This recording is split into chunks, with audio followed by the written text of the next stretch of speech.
अस्सलाम वालेकुम, welcome back गुरु studio. तो आज का हमारा लेक्चर ग्रास के ऊपर है कि किस तरह हम रियलिस्टिक ग्रास जो है वो मॉडल कर सकते हैं 3D मैक्स में, और आप भी इस तरह का ग्रास जो है वो मॉडल कर सकते हैं इजीली। जस्ट सिंपली आपने कुछ स्टेप को फॉलो करना है, देन आप रियलिस्टिक ग्रास जो है वो मॉडल कर सकते हैं और आपका सीन जो है वो एक रियलिस्टिक फील देता है, बशर्ते कि आप टेक्सचर्स यूज़ करो। टेक्सचर से बेटर है कि आप ग्रास को मॉडल करो। जब आप ग्रास को मॉडल करेंगे देन उसकी लुक डिफरेंट होगी और आपका जो रेंडर है वो रियलिस्टिक लगेगा। सो वीडियो को कंप्लीट वॉच करें ताकि जो भी मैं स्टेप करूं आप वो स्टेप फॉलो करो और आप भी एक अच्छा सा रियलिस्टिक ग्रास जो है वो क्रिएट कर सको। सो अगर आप मेरे चैनल पे न्यू हो और आप 3D Max, V-Ray, Corona, D5 render and Lumion free of cost सीखना चाहते हो तो प्लीज़ मेरे चैनल को सब्सक्राइब करें एंड वीडियो को दोस्तों के साथ शेयर जरूर करें एंड वीडियो को कंप्लीट वॉच किया करें ताकि आपके जो भी डाउट्स वगैरह हैं किसी भी किस्म के मॉडलिंग, टेक्सचरिंग एंड लाइटिंग के हवाले से वो आपके क्लियर हो सके। यहाँ पे मैंने 3D मैक्स ओपन किया हुआ है और यहाँ पे मैंने एक सीन जो है वो ओपन किया हुआ है। अपना टॉप हम करते हैं एंड यहाँ पे मैंने इस एरिया में जो है वो अपना ग्रास सेट किया हुआ है। यहाँ पे आप देख सकते हैं कि मैंने ग्रास को मॉडल किया हुआ है और इसकी जो लुक है वो फाइनल लुक कुछ इस तरह की है। और अगर यहाँ पे मैं आपको रेंडर दिखाऊं तो उसकी लुक कुछ इस तरह की है। यहाँ पे अगर हम देखते हैं हिस्ट्री में हम जाते हैं तो ये कुछ इस तरह का ग्रास हमें फील आता है। यहाँ पे मैं आपको ओपन करके दिखाता हूँ। ओके, यहाँ पे अगर आप देखेंगे तो ये हमारा ग्रास है। अगर इसको हम क्लोज करके देखते हैं तो क्लोजिंग में अगर आप देखते हैं तो ये वाला ग्रास है। ठीक है, आप भी इस तरीके का ग्रास जो है वो क्रिएट कर सकते हो। स्टार्ट करते हैं। सबसे पहले मैंने ग्रास किया हुआ है उसको हम डिलीट कर देते हैं और ये हमारे पास सरफेस है। ओके, इस सरफेस के ऊपर हमने ग्रास जो है वो क्रिएट करना है, ग्रास जो है वो मॉडल करना है। उसके लिए हम वीरे फुर का यूज़ करते हैं। अब वीरे फुर को लगाने के लिए, उसको इम्प्लीमेंट करने के लिए हमारे पास 3 मेथड होते हैं। सबसे पहला मेथड ये है कि आप यहाँ पे चले जाएं, स्टैंडर्ड पैरामीटर्स जो हमारे यहाँ, और इसमें आप जाएंगे तो यहाँ पे आपको वीरे मिलेगा और वीरे में आपको वीरे फुर मिलेगा। ओके, यहाँ से भी आप इसको अप्लाई कर सकते हैं। अदरवाइज आप मॉडिफायर में चले जाएं, मॉडिफिकेशंस में, और यहाँ पे आपको वीरे हेयर एंड फुर मिलेगा। यहाँ से भी आप लगा सकते हैं। देन जो थर्ड मेथड है वो ये वाला है कि आप यहाँ से भी वीरे फुर लगा सकते हैं। जो सबसे इजी है वो ये वाला है क्योंकि यहाँ पे आपको आइकन मिल जाता है वीरे फुर का, और इसको आप अप्लाई करें और यहाँ पे सिंपली इसको सेलेक्ट करें और मॉडल को सेलेक्ट करें, ये इम्प्लीमेंट हो जाएगा। इम्प्लीमेंट होने के बाद अब जो सेटिंग्स हैं वो ऑलरेडी मैंने की हुई हैं, बट मैं वो सेटिंग्स आपके साथ शेयर कर देता हूँ। सबसे पहले आप अगर यहाँ पे मैं रेंडर करता हूँ, रेंडर करने के लिए यहाँ पे सिंपल इज़ दैट मैं रेंडर सेटिंग को थोड़ा लो कर लेता हूँ। ओके, और यहाँ पे हम वीरे में जाते हैं और इसकी वैल्यू को हम 200 कर देते हैं। ओके, 200 करने के बाद अब यहाँ पे मैं कैमरा सेट करता हूँ जो ऑलरेडी सेट है, और यहाँ पे मैं सिंपली इस एरिया का, ये जो एरिया है इसका हम ले लेते हैं एक रेंडर। ओके, सिंपली हम इस एरिया का एक रेंडर ले लेते हैं। ओके, यहाँ पे मैं रेंडर हिट कर देता हूँ।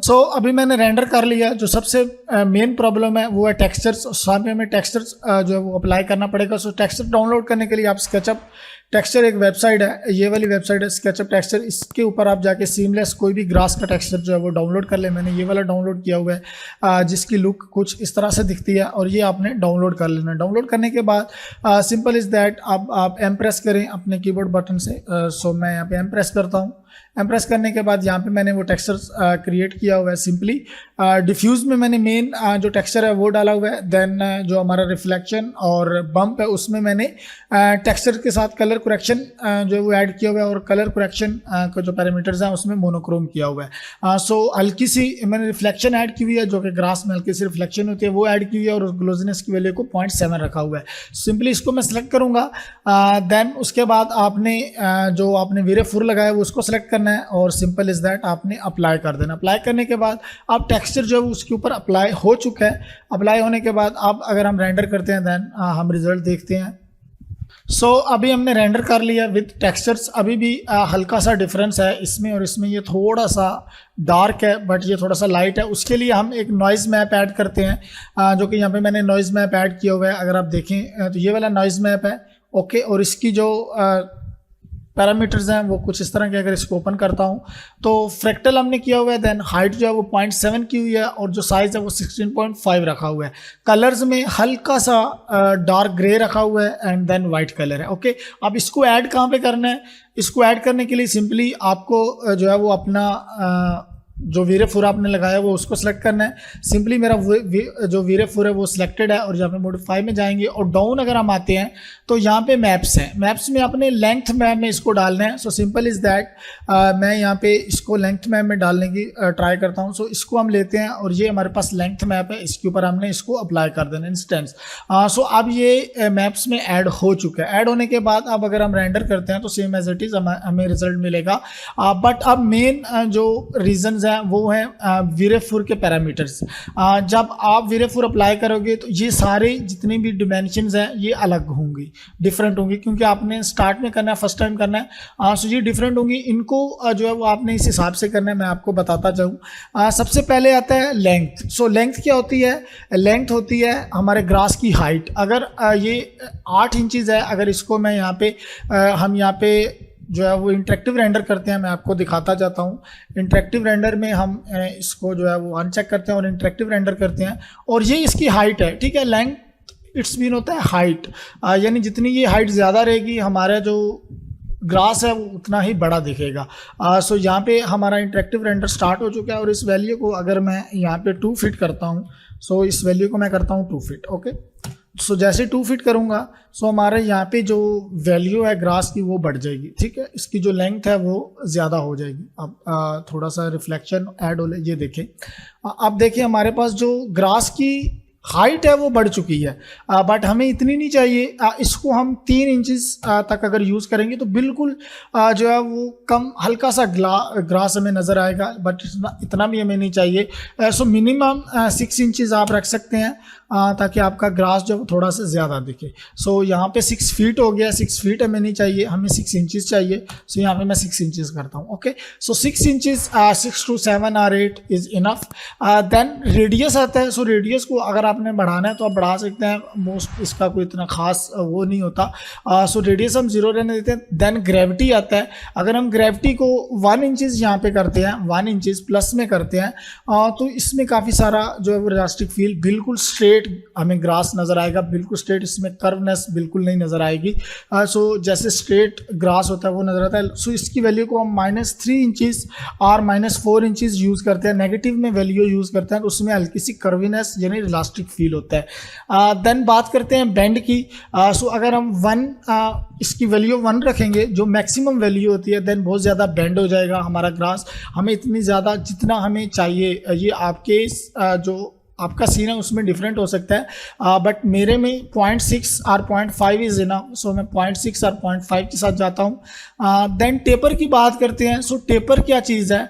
टेपर ये चीज़ है कि अगर आपके पास जो कॉर्नर्स होते हैं यानी नोड्स, जो लास्ट में कॉर्नर होता है ग्रास का वो बारीक होता है। अगर हम इसकी वैल्यू को 1 रखेंगे तो वो बारीक नहीं रहेगा, वो बिल्कुल वही रहेगा जो डाउन में मोटा होता है और स्टार्ट में भी एंड पे भी उसका जो कॉर्नर होता है वो मोटा रहेगा। सो इसकी वैल्यू को हम एडजस्ट करते हैं। अभी मैं आपको दिखा देता हूँ यहाँ पे।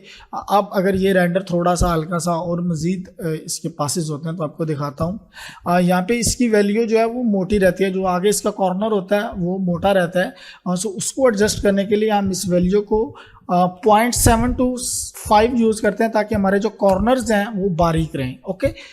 देन बात करते हैं नॉट्स की। सो नॉट्स ये होता है कि आपका ग्रास कितना स्मूथ है, बट ये है कि अगर आप इसकी वैल्यू को 17 तक करेंगे देन मज़ीद जो है वो स्मूथ रहेगा, बट उसमें रेंडर टाइम आपका बहुत ज़्यादा जाएगा। सो मैं रिकमेंड करता हूँ आप 8 के साथ जाएं, 8 और 10।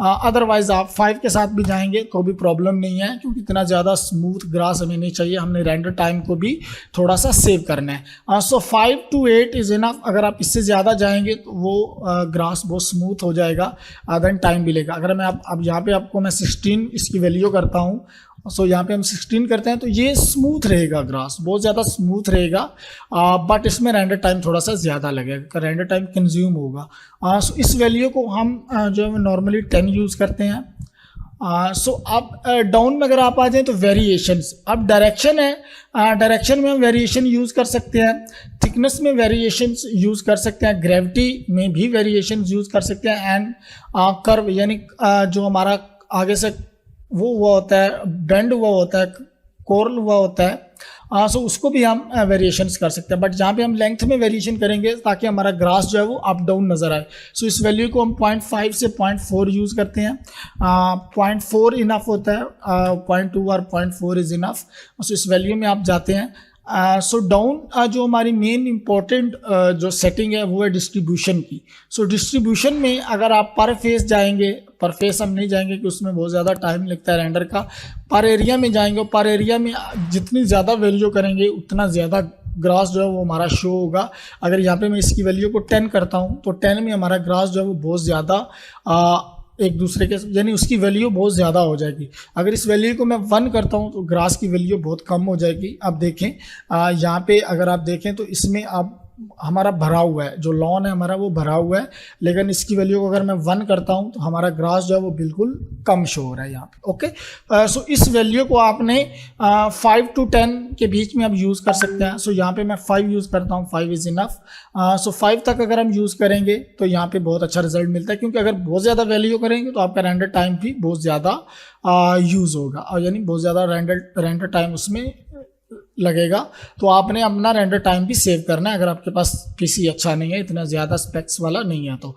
सो कुछ इस तरीके से आप जो है रियलिस्टिक ग्रास क्रिएट कर सकते हैं 3D Max में वीरे 4 का यूज़ करके। सो होपफुली ये वाला लेक्चर काफ़ी हेल्पफुल रहा होगा आपके लिए। अगर आपको पहले प्रॉब्लम आ रही होगी ग्रास क्रिएट करने में, ग्रास बनाने में, सो ये वीडियो काफ़ी हेल्पफुल है आपके लिए। इंशाल्लाह मिलते हैं नेक्स्ट वीडियो में।